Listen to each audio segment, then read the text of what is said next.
It's even rarer that not one but two hurricanes are set to pass through the islands over the next few days. So we've been working with the governor and FEMA to make sure Hawaii's got everything it needs to keep our folks safe. And in the meantime, I just ask the people of Hawaii to listen to your state and local officials. Make sure you and your families are prepared for the storms, but the governor says he's got it all taken care of. He's pushing them all south. And I want to thank East West Center President Charles Morrison for hosting all of us this evening. I want to recognize, in addition to the governor, we also have Senator Brian Schatz here. Where's Brian? There he is. I want to thank the 8,000 delegates from more than 180 countries who will share their expertise here at the IUCN World Conservation Congress, including President Zong Sin Shang and Director General Anderson. To the world leaders and ministers who are here from the Pacific Island Conference of Leaders, thank you for joining us tonight. And I know many of you will be in Washington next month when Secretary Kerry hosts our 2016 Our Oceans Conference. But today, the United States is proud to host the IUCN Congress for the first time. I just came here from another beautiful place, Lake Tahoe, Nevada. And in my address there, I talked about climate change and conservation and how those two things are inextricably linked. Few people understand, I think, the stakes better than our Pacific Island leaders, because they're seeing already the impact.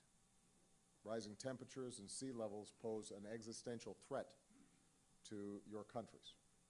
And while some members of the U.S. Congress still seem to be debating whether climate change is real or not, many of you are already planning for new places for your people to live.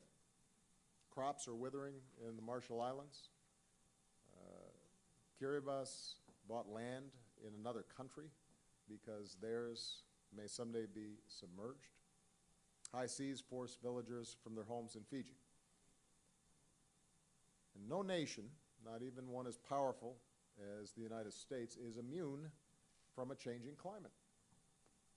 I saw it myself last year in our northernmost state of Alaska, where the sea is already swallowing villages and eating away at shorelines, where the permafrost thaws and the tundra is burning, where glaciers are melting at a pace unprecedented in modern times.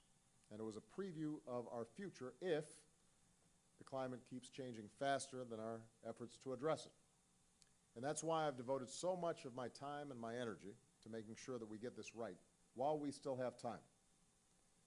I spoke about this at length in a speech earlier today, but over the past 7.5 years, America's worked to generate more clean energy, use less dirty energy, and waste less energy overall. And it's made a difference. Our investments have tripled wind power, multiplied solar power 30-fold, and in many places helped clean energy become cheaper than dirty energy. And we did all of this while fueling the longest uninterrupted streak of job growth on record. So there's no conflict between a healthy economy and a healthy planet. And that's why I've committed, along with Canada and Mexico, to get 50% of U.S. electricity from clean sources by 2025. And with many of our biggest businesses switching to clean energy, I'm absolutely confident that we can meet that goal. But that's not all. I've also made sure we're better prepared for the impacts of climate change, because even as we need to hit the brakes so that we don't go over the cliff, we're not going to come to an immediate stop.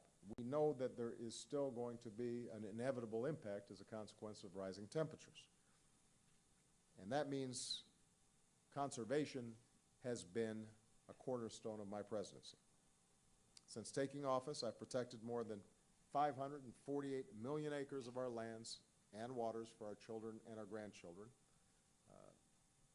I have to say that Teddy Roosevelt gets the credit for start in the national park system, but when you include a big chunk of the Pacific Ocean, we now have actually done more acreage than any other president.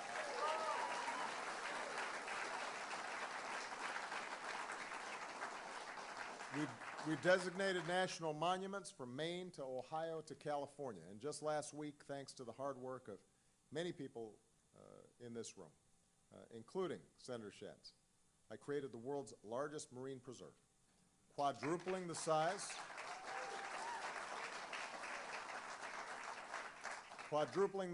of our monument at Papahano, Mokuakai. This is an area twice the size of Texas that's going to be protected and allows us to save and study the fragile ecosystem threatened by climate change. Tomorrow I'm going to travel to the Midway Atoll to see it for myself. 7,000 species live in its waters, a quarter of which are not found anywhere else in the world.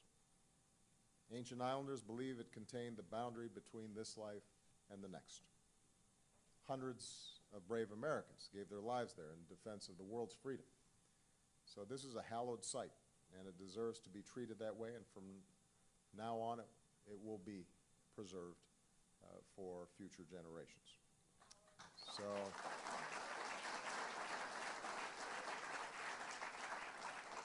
I'm very proud of these achievements, but we always have to remind ourselves no nation can do this alone. We're going to have to tackle climate change together. Nations like many of yours obviously feel a special urgency about this. The biggest emitters, like my country and China, have a special responsibility to act to make sure that countries willing to do their part move past the dirty phase of development to move into a clean energy strategy. That was a key principle in the Paris Agreement, and I was mentioning to the leaders here, we could not have gotten a Paris Agreement without the incredible efforts and hard work of the island nations. They made an enormous difference, and we're very proud of the work that they did.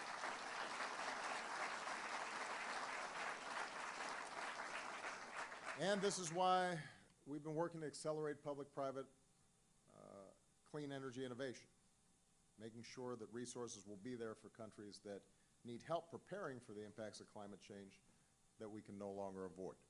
It's also why tonight I can announce more than $30 million in new commitments for our friends in the Pacific, funding for investments like stronger infrastructure, more sustainable development, and safer drinking water. So, from here, I'm going to be traveling to China, where we'll be meeting for the G20 summit, and climate will be a centerpiece of our agenda.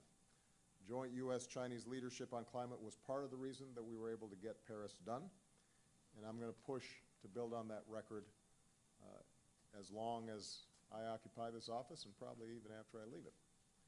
You know, there's an old Hawaiian proverb that loosely translates to unite to move forward. It seems simple enough, but the natives used it as a reminder that if you want to row a canoe, every oar has to be moving in unison. Otherwise, I don't know, you go in circles. You just go around and around. Your pace slows, you drift, you get caught up in the currents, and you get off course. Well, when it comes to climate change, there's a dire possibility of us getting off course, and we can't allow that to happen. That's why our united efforts are so important. Government has a role to play, but so do scientists and inventors and investors, all working to revolutionize clean energy production. Entrepreneurs and academics and leaders in this room are collaborating across continents.